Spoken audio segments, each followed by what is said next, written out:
Ladies and gentlemen, y'all heard it. But Marcellus, a lot of things were impressive when it came to LeBron winning that fourth title. What was the most impressive part of his finals run? Woo! I'm torn between two things. One, the fact that all duos, all dynamic duos in the NBA don't win, but LeBron's do.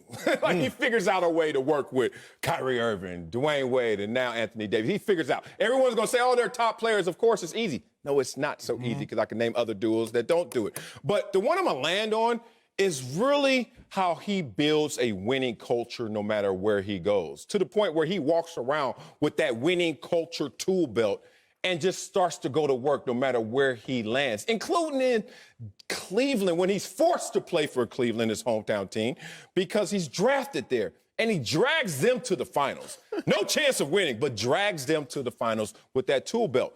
Then, obviously, we see the Miami situation. That was just a guy's like, look, I'm not going to go down in history as not a winner. I know how great I am, and we saw the results. But then he goes back to Cleveland because he knows he owes his hometown something. And once again, finally hits pay dirt and becomes a champion. But what he did with the Lakers, people forget the Lakers had the worst win percentage the 6 years prior to LeBron arriving in the NBA, tied with the New York Knicks in terms of futility. And what happened?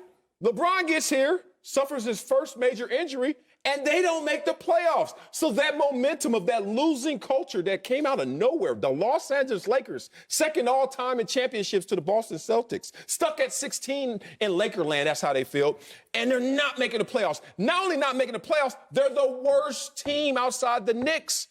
And then LeBron comes, and then he falters. But then LeBron does what he does best. He finds his Robin and says, let's go to work. Building that winning culture again. And not only making the playoffs, you win the championship. 6 years of futility, a seventh year where you can't even go out there and finish the season. You're getting old. You not make the playoffs. And then the next year, boom, here we go again. Rub the genie bottle, championship. That, to me, is the most impressive. I don't even know where to start. But let me piggyback on something you said, and let's dive a little deeper into it. Okay. So many people talk about LeBron's on-the-court attributes, LeBron's on-the-court's ability. 6'8", 270 pounds, freakazoid. Bump all that.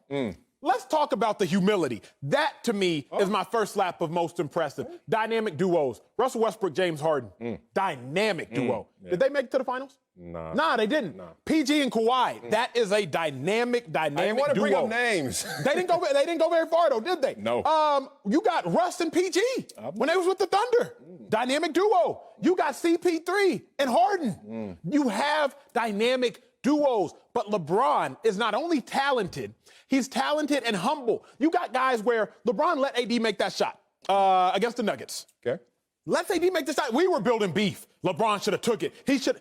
But no, he's not worried about that. That, to me, was his first most impressive thing. But then the mental resilience. You said you got to win 2 games. Marcellus has said it a ton, and it's so true. You got to win the game on the court. You got to win the game between the ears. You are sequestered in a bubble for 3 months and change. Players got distracted now. Houston Rockets. They let something without a heartbeat beat them. Daniel House Jr. gets distracted. Suspended, quarantine. Clippers, Lou Will. Maybe it was just getting wings, maybe it wasn't. But he wasn't smart enough to calculate the optics of the thing. Another delay. Giannis, Milwaukee Bucks, dominant team, best record 2 years collectively. Dominant team, but they don't even make it to the Eastern Conference Finals. But then you have LeBron James, his ability, Marcellus, to galvanize those around him. Alex Caruso, yes, he missed his sister's wedding. You can watch that on DVD.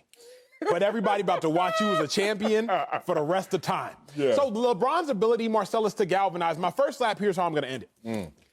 Remember, there was a point where LeBron and the Clippers didn't want to keep playing. In the midst of the social injustice, LeBron and the Clippers, LeBron and the Lakers and the Clippers were like, man, you know what, we out. But the NBA was like, nah, y'all keep doing this thing. And they got back on track and won the whole thing. What LeBron does physically is impressive. But LeBron's mental fortitude is actually, to me, the most impressive. You know what's funny that gets slept on in sports? Opportunity. We just had that discussion pretty much in the last block talking about Dak Prescott. We always talk about Super Bowl winners or NBA champions. And we forget about the ones who are the opportunistic ones, the ones who just go out there and always make themselves available for contention, make themselves available for that opportunity to win a championship. I go to my favorite sport. I go to one of my favorite players, Peyton Manning, who went to the Super Bowl 4 different times with 4 different coaches, won twice with 2 of those coaches. And people sneeze at that. People are like, well, you lose to Tom Brady, who was amazing and won 6 times with 1 coach. And it's parallel to what Jordan and LeBron go through in terms of, Jordan went with 1 coach, went 6 times, never a game 7, and won all 6. Perfect. But then there's a Peyton Manning sort in the NBA when it comes to LeBron James, who's the guy's like, give me any coach. Frank Vogel, respect. Hell no. Frank Vogel is now an NBA championship in his first coach. year. In his first year coach. Why? Because he got on the back of LeBron James. So when I watch a Michael Jordan, as amazing as you are, retire, leave the sport, in part because if Phil ain't here, I ain't here. That's a marriage of loyalty that I want to look at differently when I see a guy like LeBron. Like, give me any damn coach. I'll still play through it, and I'll make sure we're contenders. Yeah, I love that. Let's bring in Slick Rick to hear his opinion. Slick, talk to me. What was the most impressive part of LeBron James' finals run? You guys have touched upon it, but I'm going to underscore it. It's the fact that the man is almost 36 years old, just a couple months away from being 36 years old. And the league is at a point where it is the youngest that it has ever been.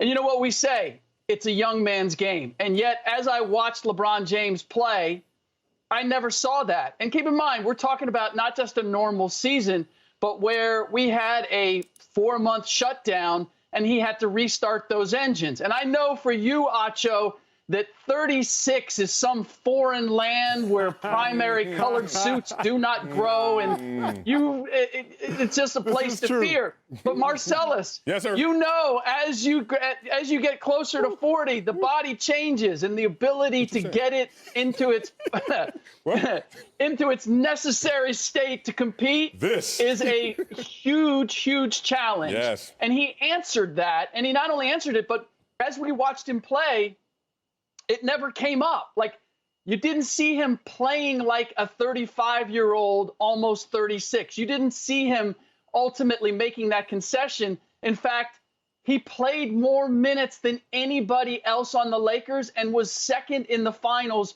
only to Jimmy Butler. That, to me, was the most impressive element. The fact that he played, he said he's way better than the 27-year-old version of him. I agree. Experience and the development of his skills. But when it came to his physicality, I didn't see anything different.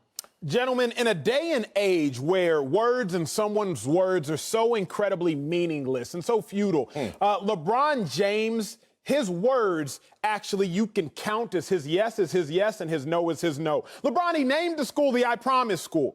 But what I've realized now that's actually incredibly impressive is when LeBron James says, I promise something, it comes to fruition.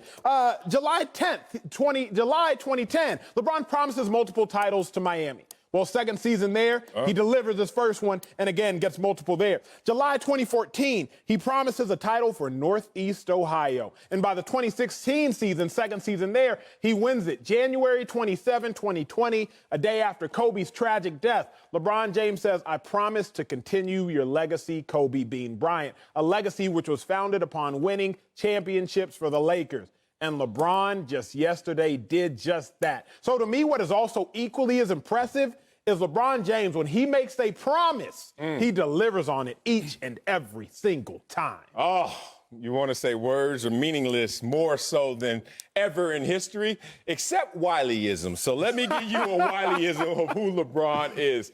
This, to me, is my greatest summation of LeBron James and how he comes out there to perform. Be greater than your greatest excuse. That is LeBron James. Why do I bring that up? You have to remember context matters. LeBron James was forced to play in sorry Cleveland. And he was from Cleveland, so he couldn't really make much noise about it, but the Cleveland Cavaliers were lowly. And LeBron made no excuses and tried to get a championship there. Let's go and fast forward to Lakerland and remove me from my arc. Let's fast forward to Lakerland. And there's 6 years of futility, I said, tied with the worst record with the New York Knicks the 6 years prior to LeBron's arrival. And then LeBron arrives here, and the front office is dysfunctional. And Magic Johnson helped recruit him, and Magic Johnson didn't stay for the ride. Damn, Magic, why did you stay just 1 more year? This would have been an easy championship. Anyway, Magic Johnson departs LeBron. The Lakers, as much as you knew how great they were as a franchise, were the old prom queen, like living off of past glory and past beauty. They were not a good franchise from top to bottom, including the results on the court. And LeBron James, once again, embodied what I think is his greatest attribute, that he's going to be greater than his greatest excuse. Yeah, the other element there is that all those years of futility left them with a roster, let's be honest, that wasn't very good. They had to give away all of their young parts, all of their assets in order to get Anthony Davis. And yes, Anthony Davis was tremendous, but we know this about championship teams. It's about your depth and your versatility. Yeah. Rajon Rondo stepped up, Kentavious Caldwell-Pope, Alex Caruso, any number of guys. But it was and this is the comparison I'll make. We often said this about Michael Jordan. Like, he'll take the pieces around them, and they'll be better with him than they would be with anybody else. We saw that. Let's not forget what this team was projected to be at the end of the year, because they basically had to pick up spare parts to fill out the roster. They were expected to be the 4th or the 5th seed in the Western Conference. LeBron James turned all of those disparate pieces and personalities, he turned it into a champion. And that, to me, along with doing it at the age that he did, is the most impressive aspect of this. Well, you know what they say in sports, the best ability is availability. And LeBron not missing a playoff game and not missing meaningful minutes when you had guys like Russ, Dame, Luka, and Porzingis all in this playoffs miss time. Another thing that just tells you LeBron is the king.